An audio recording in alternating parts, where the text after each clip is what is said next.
It was a story that rocked Israel, shocked Australia and reverberated around the world. The foreign correspondent investigation that blew the lid on the identity of a secretly incarcerated man known only as Prisoner X. We can reveal 12 years ago Melbourne man Ben Zigir moved to Israel to start a new life. Court suppression orders were blown open, governments went into damage control, investigations ordered, spies grilled, reports tabled. The world was captivated.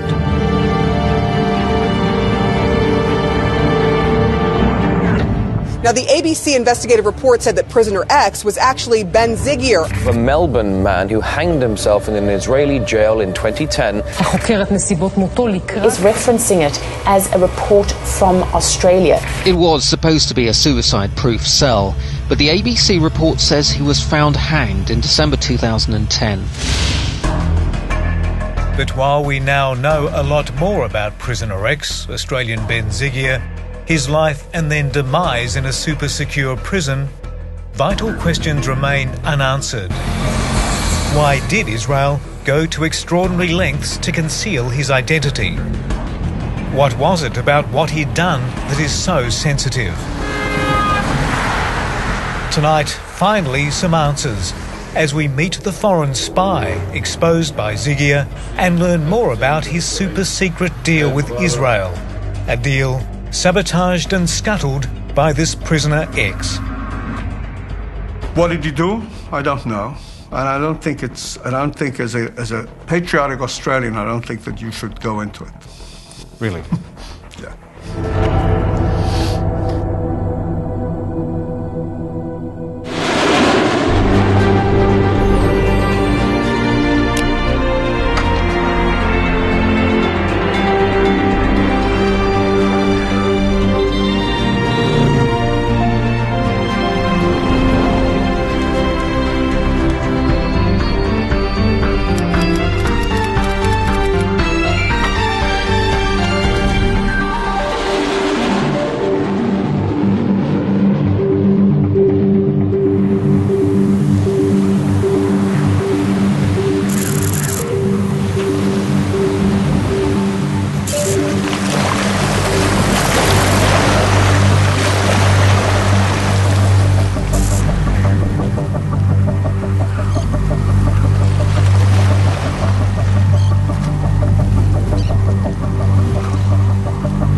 In Israel, they simply call it The Secret.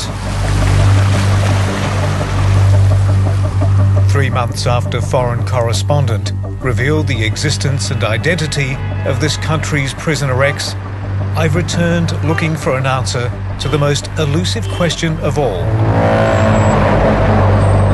What on earth had Australian Mossad operative Ben Zigir done to be facing 22 years in prison for treason?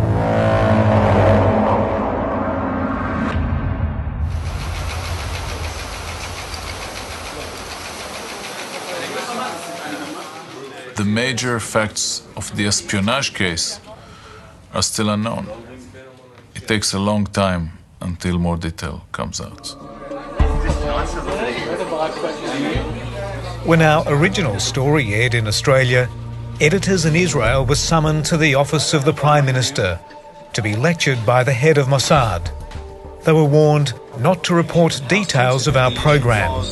The judge ruled that even mention of the existence of the order was prohibited.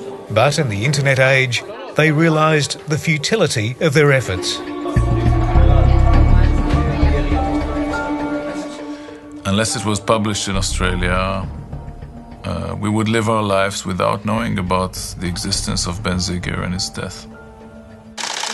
Originally, the Israeli media had only managed to publish scant detail about the case before a suffocating gag order had been imposed. But when our story broke, the court order was eased, and local journalists, still under censorship, were able to report more details. And you have to ask yourself if the main issue here is protecting intelligence secrets or state security, or protecting the reputation of the relevant services.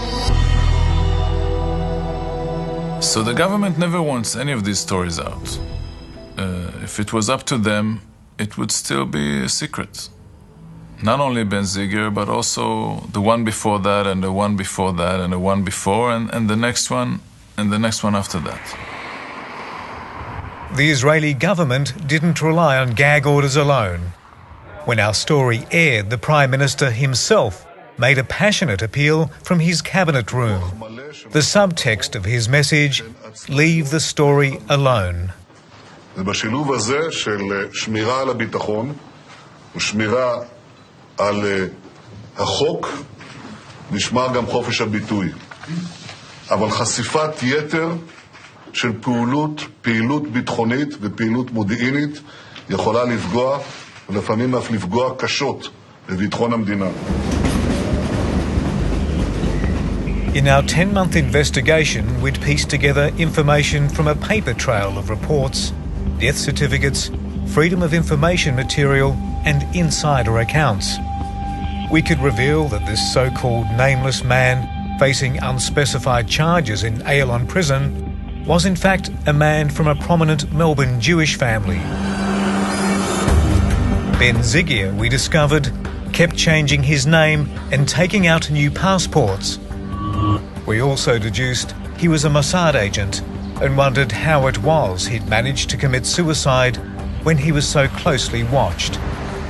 But it always came back to the question of what he was doing there.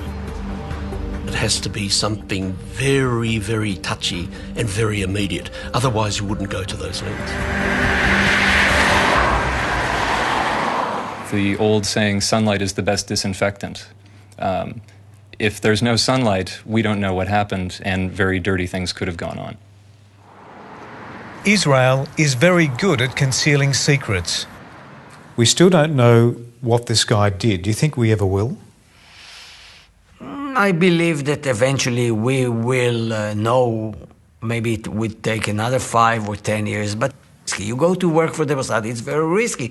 And this is the tragedy of the story, that he wanted to be Israeli, he loved this country, and he ended the way he ended. But anyone remotely connected to what Israelis call the establishment want the story to simply go away. I'll give you a tip, Trevor. I think the story has come to an end, really. I'm not trying to pull you off anything. But it's the end of the story. There's nothing there to look for.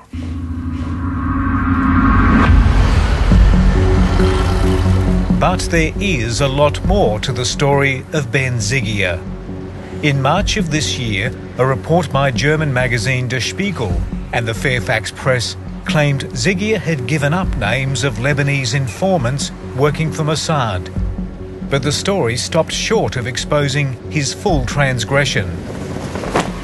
Tonight, we can reveal why the exposure mattered so much to Mossad, the Israeli government, and the Israeli people. It involves his connection to a monumental operation by Mossad that ended in monumental failure. A mission undone by the recklessness of Ben Zigir. And this guy was a guy that tried to become a hero. This guy talked like he was a hero, tried to play a hero, and when he came to the people that make a hero, he tried to make himself an asset so they think he's a hero as well. Whilst trying to make himself an asset, he committed a crime.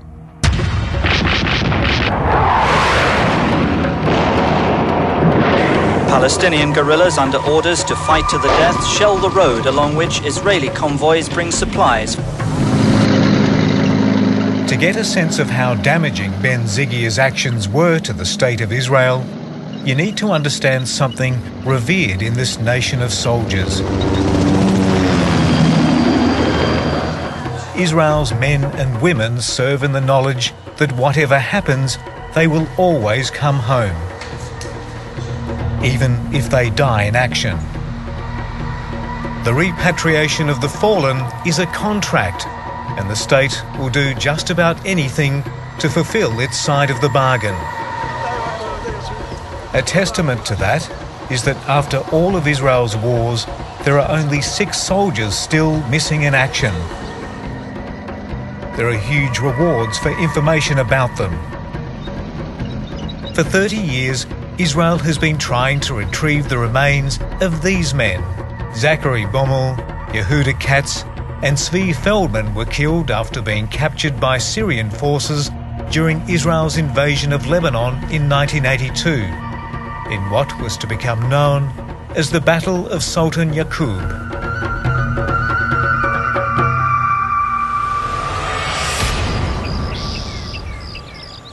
I've come to Lebanon, still in a state of war with its southern neighbour Israel. In 2007, Mossad launched an operation to get back the bones of its 3 fallen soldiers. It set out to cultivate a man who would become a prized recruit. His name, Ziad al-Homsi, war hero for Lebanon, and soon, through a persistent and sophisticated global effort aimed at turning him, he'd become Mossad's man.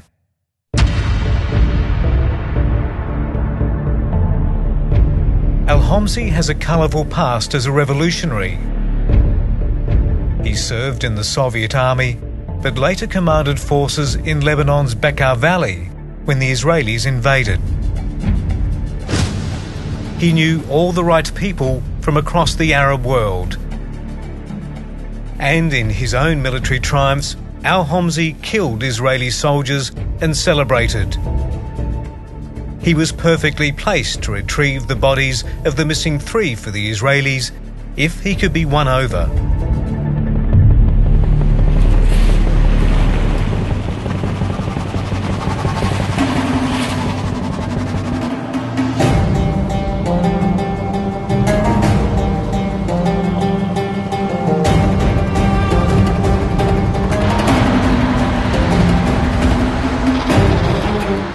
From Beirut, I crossed the mountains to the Bekaa Valley and towards the Syrian border.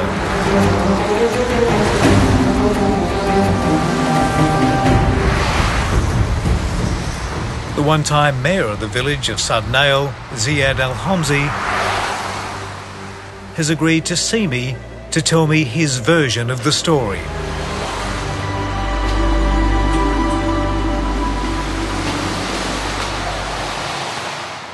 جمال عبد الناصر في سوريا بال 1958 أيام الوحدة، وبدأت معارك نحن وياهم لليهود الإسرائيليين. الحقيقة كانت معركة شرسة كتير وقوية كتير، يعني استعمل فيها الطيران وكل أنواع الأسلحة، قوات برية متقدمة على كل الجبهات.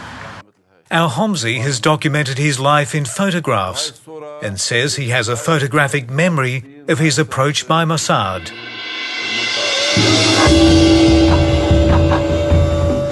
It started when a Chinese man came to town and urged him to travel to Beijing for a mayor's convention. Once in China, he was met by other officials who wanted to start up a clothing export business with him. وهيك صار. عنده شركة، رحنا على مقر الشركة، شفتها لمقر الشركة وتعرفت عليها، وتعرفت على واحد هونيك سوري اسمه جورج عطار. The Syrian man was working for Mossad and soon asked Al-Homsi about his war past and in particular the Battle of Sultan Yaqub. إعلان كتاب عن معركة السلطان يعقوب تبع 82. قال لي شو هالمعركة؟ قلت له والله قصة هيك. بالليل بيشوفني بيقول لي أنا عندي خيي موجود بأوروبا بيهتم بالمفقودين بالحروب، بيخبرني إنه هالمعركة فيها 3 جثث بعد يهود مفقودين. Al-Homsi rightly suspected all along it was Mossad trying to recruit him, and he went along with it. Over 5 trips to Thailand, he was introduced to more senior operatives.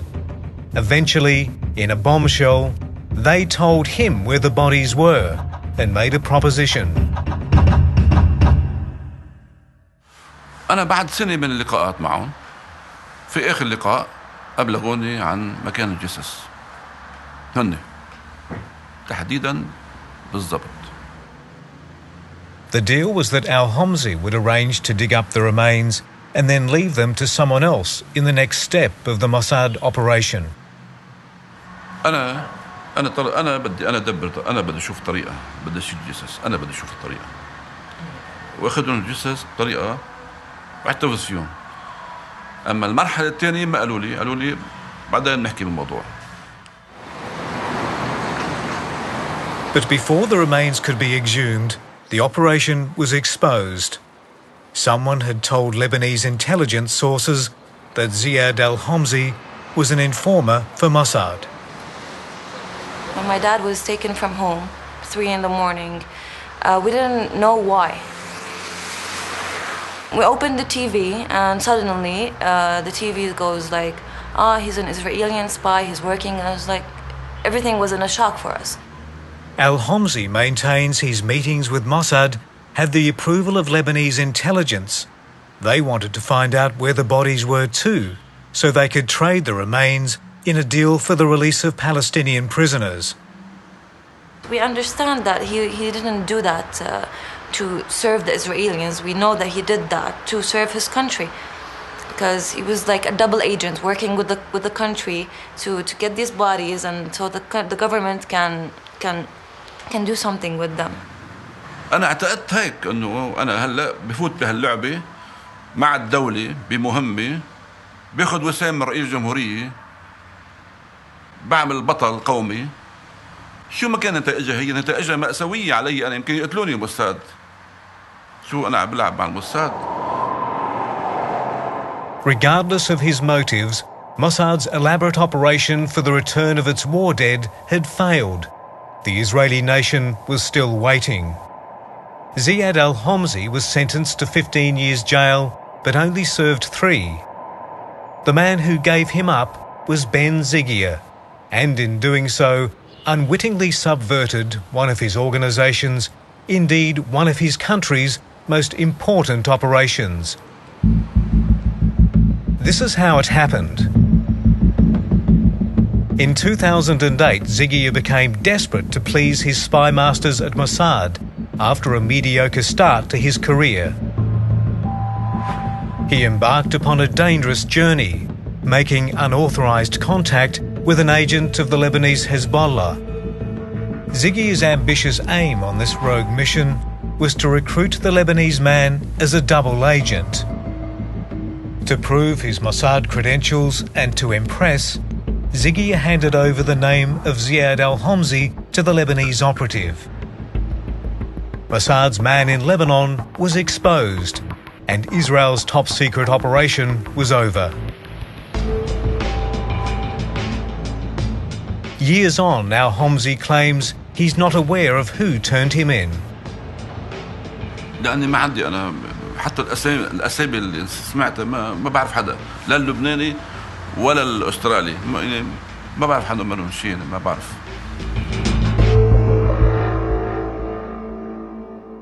Do you think the Mossad are very smart? Of course they are. They are one of the most intelligent systems in the world. They can go into people's life. They are smart people. Of course they are smart.